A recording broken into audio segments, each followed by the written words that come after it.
and greetings to all in this month of Raksha Bandhan, Independence Day, Janmashtami, Parsi New Year, and Ganesh Chaturthi. May this pious and auspicious month bring good luck to all of us and to our economy. The monsoon season has been progressing well. We are also approaching the festival season, which typically brings greater enthusiasm and buoyancy in the economic activity. This favorable setting, together with supportive policies of the government and the Reserve Bank, augurs well for the Indian economy in the near term, as geopolitical uncertainties have somewhat abated, even though global trade challenges continue to linger. Over the medium term also, the Indian economy holds bright prospects in the changing world order, drawing on its inherent strength, robust fundamentals, and comfortable buffers.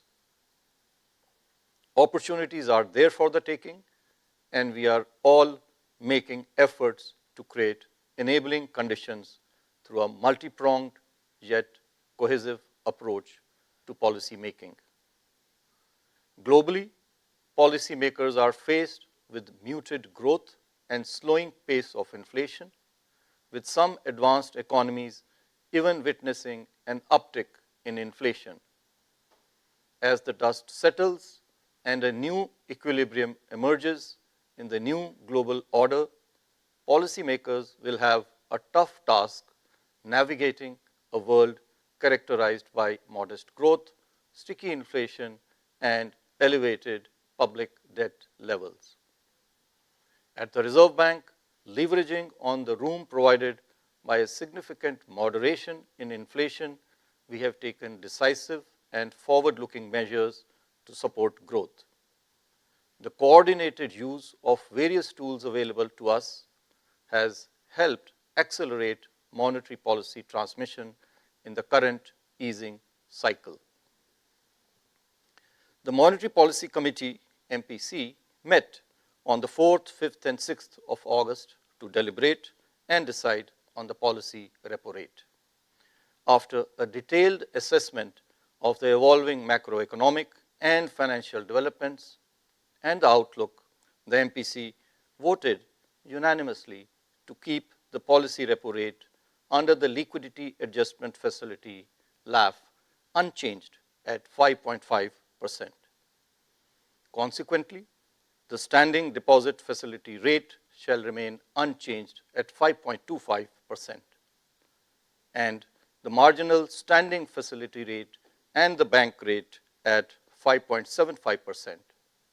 The MPC also decided to continue with the neutral stance. The MPC noted that while headline inflation is much lower than projected earlier, it is mainly due to volatile food prices, especially in vegetables. Core inflation, on the other hand, has remained steady around the 4% mark as anticipated. Inflation is projected to go up from the last quarter of this financial year. Growth is robust and as per earlier projections, though of course below our aspirations. The uncertainties of tariffs are still evolving. Monetary policy transmission is continuing. The impact of the 100 basis points rate cut since February 2025 on the broader economy is still unfolding. On balance, therefore, the current macroeconomic conditions, outlook, and the uncertainties call for continuation of the policy repo rate of 5.5% and wait for further transmission of the front-loaded rate cut to the credit markets and to the broader economy. Accordingly, the MPC unanimously voted to keep the repo rate unchanged. The MPC further resolved to maintain a close vigil on the incoming data and the evolving domestic growth inflation dynamics to chart out the appropriate monetary policy path. Accordingly, all members decided to continue with a neutral stance. Now I'll turn to an assessment of the growth and inflation in our country. First of all, growth. Domestic growth is holding up and is broadly evolving along the lines of our assessment, even though some high-frequency indicators showed mixed signals in May, June this year. Rural consumption remains resilient, while urban consumption revival, especially discretionary spending, is tepid. Fixed investment, supported by buoyant government capex, continues to support economic activity. On the supply side, steady southwest monsoon is supporting kharif sowing, replenishing reservoir levels, and boosting agriculture activity. Moreover, services activity remains steady, though some high-frequency indicators recorded a modest expansion. Services PMI increased to an 11-month high of 60.5 in July 2025. Construction activity continues to exhibit resilience. However, growth in the industrial sector remained subdued and uneven across segments, pulled down by electricity and mining. While the manufacturing PMI remained elevated in Q1, the IIP, Index of Industrial Production, showed moderation. Turning now to the growth outlook, the above normal southwest monsoon, lower inflation, rising capacity utilization, and congenial financial conditions continue to support domestic activity. The supportive monetary, regulatory, and fiscal policies, including robust government capital expenditure, should also boost demand. With sustained growth in construction and trade segments, the services sector is expected to remain buoyant in the coming months. Prospects of external demand, however, remain uncertain amidst ongoing tariff announcements and trade negotiations.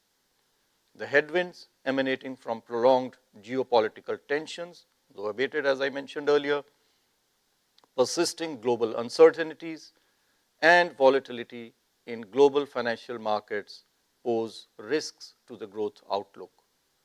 Taking all these factors into account, real GDP growth for 2025-26, the current year, is projected at 6.5%, our earlier projection, with Q1 at 6.5%, Q2 at 6.7%, Q3 at 6.6%, and Q4 at 6.3%.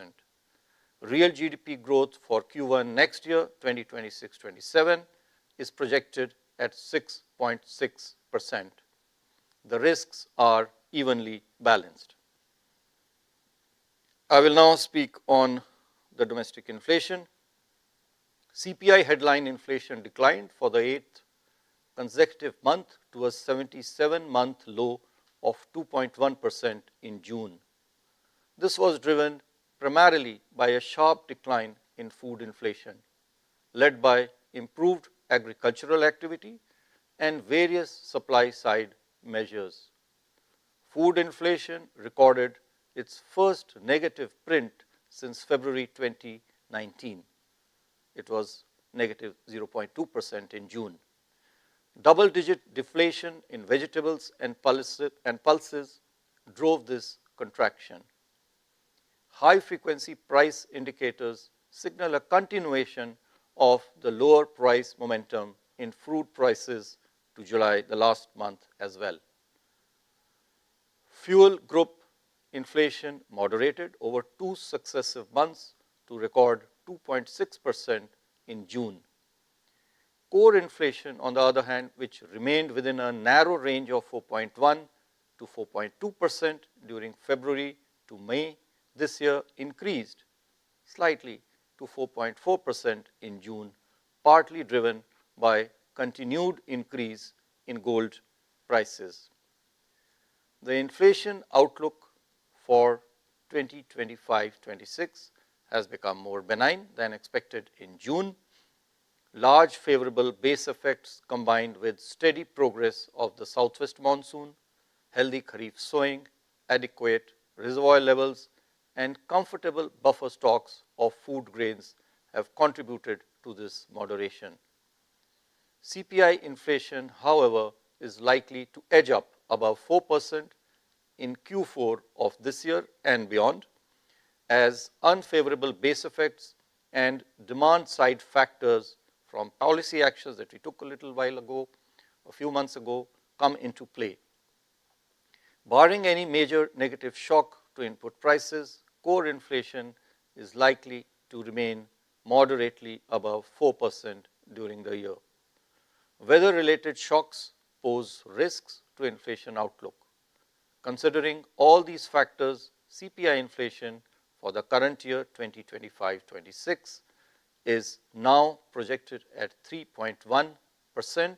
This is down from 3.7% that we had earlier projected in June, with Q2 at 2.1%, Q3 at 3.1%, and Q4 at 4.4%.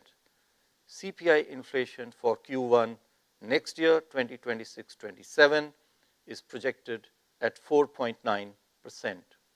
The risks are evenly balanced. I will now be speaking about the external sector.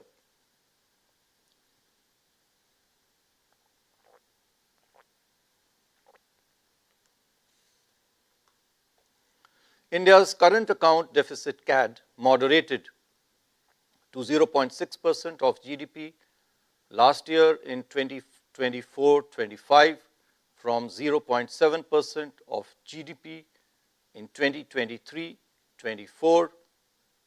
And I want to underline over here that it is not only in percentage terms as a proportion of GDP that it decreased by about 0.1% because of the expansion in GDP, but also because of a decrease in absolute terms of CAD by about $3 billion US dollars from $26 billion to $23 billion. And this is on account of robust services exports and strong remittances receipts. Despite a higher merchandise trade deficit, we have been recording, as you are aware, a high growth rate of about 17% in services exports in the last 4 years, and about 14% compounded annual growth rate of remittance receipts in the last 4 years ending 2024-25. This has made up more than for the higher merchandise trade deficit that we had last year. The merchandise trade deficit further widened in Q1 of 25-26. India's share in world services exports has risen markedly from about 2% in 2005 to 4.3% in 2024, driven by strong software and business services exports. Robust services exports coupled with strong remittance receipts are expected to keep the CAD within sustainable level even during the current financial year. On the external financing side, gross FDI to India remained strong during April to May 2025-26 this year. However, net FDI moderated during this period due to higher outward FDI. FPI inflows to emerging markets and economies have remained strong in May and June 2025. However, net FPI to India recorded outflows of 0.8 billion US dollars this year so far till July 31. This is mostly on account of outflows in the debt segment. External commercial borrowings, on the other hand, witnessed higher net inflows compared to that last year. Inflows under non-resident deposits too remained positive, albeit witnessing some moderation. As on 1st August 2025, India's foreign exchange reserves stood at a robust $688.9 US billion, sufficient to cover more than 11 months of our merchandise imports. Overall, India's external sector continues to remain resilient. We remain confident of meeting our external financial requirements comfortably. I will now turn to liquidity and financial market conditions. System liquidity as measured by the net position under the liquidity adjustment facility has been in surplus on an average of about 3 lakh crore rupees per day since the last MPC. This is in comparison to an average daily surplus of 1.6 lakh crore rupees during the previous 2 months.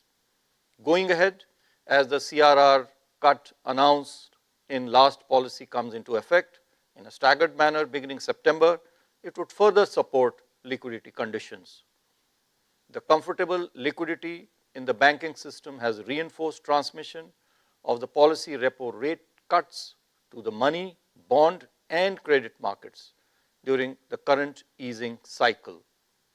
In the credit market, the weighted average lending rate of scheduled commercial banks declined by 71 basis points as against the 100 basis points rate cuts for fresh rupee loans, and of this 55 basis points is due to interest rate reduction, the remaining on account of the change in the mix of the loans.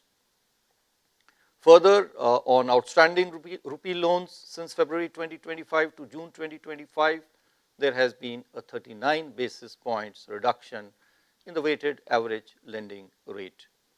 On the deposit side, similarly, the weighted average domestic term deposit rate on fresh deposits moderated by 87 basis points during the same period. Moreover, the transmission to lending rates has been broad-based across all sectors. Going ahead, the Reserve Bank will continue to be nimble and flexible in its liquidity management. We will endeavor to maintain a sufficient liquidity in the banking system so that the productive requirements of the economy are met and transmission to money markets and the credit markets remains smooth. Here I would like to take a moment and mention, while we are on this subject of liquidity, that an internal working group, as some of you may be aware, had been set up by the Reserve Bank to review our extant liquidity management framework, which has been in operation since February 2020. It had been 5 years. So this working group was set up. It has submitted its report, and we will be shortly publishing the same on our RBI website for public consultation. The group broadly has found that the Walker, the weighted average call rate, is highly correlated with the other money market rates with TREPS and market repo in the collateralized segments. Further, they have also found that it is effective in transmitting signals to other money market instruments across maturities. Therefore, the group has recommended continuation of the overnight Walker as the operating target of monetary policy. The group has inter alia also recommended to continue with the variable repo and reverse repo rate auction mechanisms of various tenors with the objective of maintaining the operating target rate at the policy rate. I will now come to financial stability. The system level financial parameters relating to capital adequacy, liquidity, asset quality, and profitability of the scheduled commercial banks continue to remain very healthy. The CRAR is more than 17%, NIM at 3.5%, the liquidity at 132%, GNPA at about 2.2%, NNPA at about 0.5 to 0.6%. The credit deposit ratio for the banking system is at 78.9%, broadly similar to that a year ago.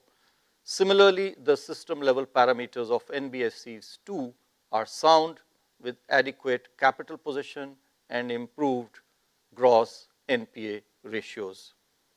Bank credit grew at 12.1% last year in 2024-25,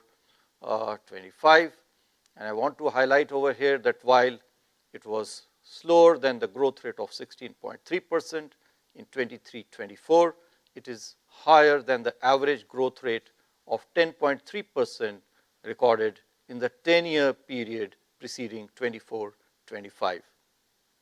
Moreover, it is important to look at all sources of funding to the non-financial sector and not only bank credit.